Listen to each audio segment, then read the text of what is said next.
Hello दोस्तों, मैं JP आनंद math परिवार में आप लोग के स्वागत है। आज मैं आरआरबी के पूछे गए प्रश्न को लेकर आया हूँ, जिसमें जो है जीके का है प्रश्न। प्रथम जो है चैप्टर है सिंधु सभ्यता। सिंधु सभ्यता से प्रश्न है। चलते हैं हम लोग अब प्रश्न के ओर। प्रश्न है, सिंधु घाटी सभ्यता डैश वर्ष पुरानी और दक्षिण में गंगा घाटी के निचले क्षेत्र व उत्तर में मलबा तक फैली हुई थी। तो ये जो है ना, 3000 ईसा पूर्व जो है फैले हुए थे, याद रखना है। अब इससे क्वेश्चन जो बनता है सिंधु घाटी, तो सिंधु घाटी को जो है हम लोग जो है हड़प्पा सभ्यता के नाम से भी जानते हैं। और लुसेंट के अनुसार जो है सिंधु घाटी सभ्यता का जो है काल दिया गया है 2350 से 1750। इसमें एनसीईआरटी के अनुसार जो है पढ़ना है 2600 से 1900 ईसा पूर्व के बीच सिंधु घाटी सभ्यता।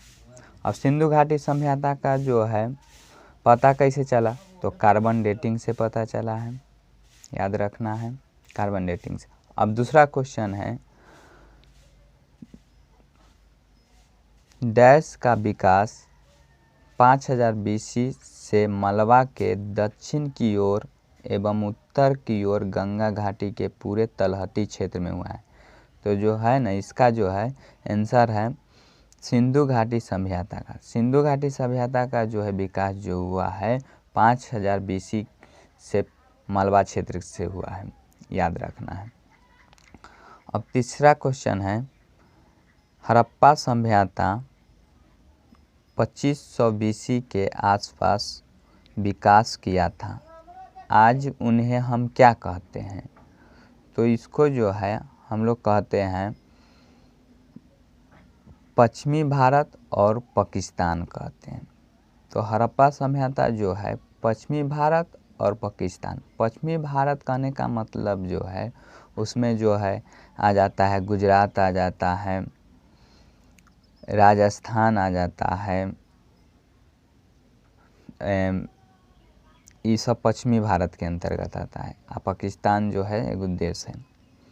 अगला क्वेश्चन है, भारत का इतिहास सिंधु घाटी सभ्यता के जन्म से होता है, जो लगभग डैश अस्तित्व में आई थी। तो ये जो है ना 2500 ईसा पूर्व में जो है ये आई थी। इसका जो है काल अगर जो पूछा जाए तो 2500 से 1750 ईसा पूर्व, याद रखना है। सिंधु घाटी सभ्यता की सबसे महत्वपूर्ण विशेषता क्या थी? तो इसका जो है सबसे महत्वपूर्ण विशेषता जो थी इसका जो है घर जो बना था ईंटों का बना था। आंसर याद रखना है। जो इसका जो है सिंधु घाटी सभ्यता का महत्वपूर्ण विशेषता क्या थी? तो इसका घर जो था ईंटों के बना था। घर का जो होता है दरवाज़ा जो रहता था इसका पीछे रहता था, याद रखना है, पीछे की तरफ जो है इसके दरवाज़ा रहता था। अगला क्वेश्चन है, सिंधु घाटी सभ्यता है, तो सिंधु घाटी सभ्यता जो है कांस्य युगीन है। कांस्य युगीन कहने का मतलब जो है उस समय जो है तांबा चलता था, माने कांस्य चलता था, याद रखना है। सिंधु घाटी सभ्यता जो है लोहा से जो है परिचित नहीं था, लोहा से परिचित नहीं था, याद रखना है। अगला क्वेश्चन है, सिंधु सभ्यता के लोग डैश डैश बनने के लिए तांबा और टीन का मिश्रित करते थे। तो सिंधु घाटी सभ्यता जो है कांस्य बनाने के लिए जो है तांबा और टीन का उपयोग करता था, याद रखना है। कांस्य बनाने के लिए जो है तांबा और टीन का उपयोग करता था। अगला क्वेश्चन है, निम्नलिखित में से कौन सा सिंधु घाटी सभ्यता का महत्वपूर्ण स्थान नहीं है? तो ये जो है उस समय जो था कालीबंगन था, हड़प्पा था, मोहनजोदड़ो था। आजमगढ़ जो था नहीं था। याद रखना है, आजमगढ़ नहीं था, कालीबंगन था। कालीबंगन जो है अभी राजस्थान में पड़ता है, हड़प्पा जो है पाकिस्तान में पड़ता है और मोहनजोदड़ो भी जो है पाकिस्तान में पड़ता है। अब नेक्स्ट प्रश्न की ओर चलते हैं।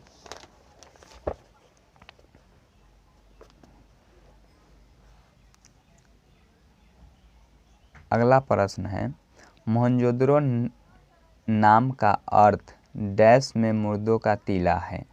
तो मोहनजोदड़ो जो है इस सिंधी भाषा का जो है शब्द है। याद रखना है, मोहनजोदड़ो जो है सिंधी भाषा का शब्द है जिसका अर्थ जो होता है मृतकों का टीला होता है। याद रखना है। मोहनजोदड़ो की खोज जो हुआ था 1922 ईस्वी में हुआ था। किसने खोज किया था? तो रखालदास बनर्जी ने खोज किया था। याद रखना है। अगला प्रश्न है, हड़प्पा के लोग निम्नलिखित भगवान में से किसकी पूजा नहीं करते थे? तो ये जो है शिव के पूजा करते थे। याद रखना है, कबूतर के भी पूजा करते थे और स्वास्तिक के भी पूजा करते थे। ये जो है विष्णु का पूजा नहीं करते थे। याद रखना है। तो इसका आंसर जो हो गया विष्णु हो गया। याद रखना है, शिव का पूजा करते थे, कबूतर के पूजा करते थे और स्वास्तिक चिन्ह का पूजा करते थे। याद रखना है। अगला क्वेश्चन है, सिंधु घाटी सभ्यता के लोग डैश की पूजा करते थे। अभी हम लोग जो है पढ़े हैं जो शिव की पूजा करते थे, कबूतर के पूजा करते थे, स्वास्तिक चिन्ह के। इसमें जो है हनुमान के पूजा, काली की, अयप्पा की, पशुपति। तो याद रखना है जिसमें जो है पशुपति के भी पूजा होता था। याद रखना है। और मातृ देवी के भी पूजा होती थी। याद रखना है। सिंधु घाटी सभ्यता जो थी नगरीय सभ्यता। याद रखना है, सिंधु घाटी सभ्यता जो थी नगरीय। स्नानागार अगर जो पूछा जाए क्वेश्चन में तो स्नानागार कहाँ से मिला है? तो मोहनजोदड़ो से। अगर अन्नागार पूछा जाएगा तो अन्नागार भी जो है मिला है मोहनजोदड़ो से। इसकी लिपि जो कैसी थी? तो याद रखना है भाव चित्रात्मक। अब अगर तुम लोग नए हो तो सब्सक्राइब करो, वो जो लाल वाला बटन है उसके साथ स्कैम करो या फिर महफिल जमाओ, मुझे नहीं पता, बस क्लिक हो जाना चाहिए।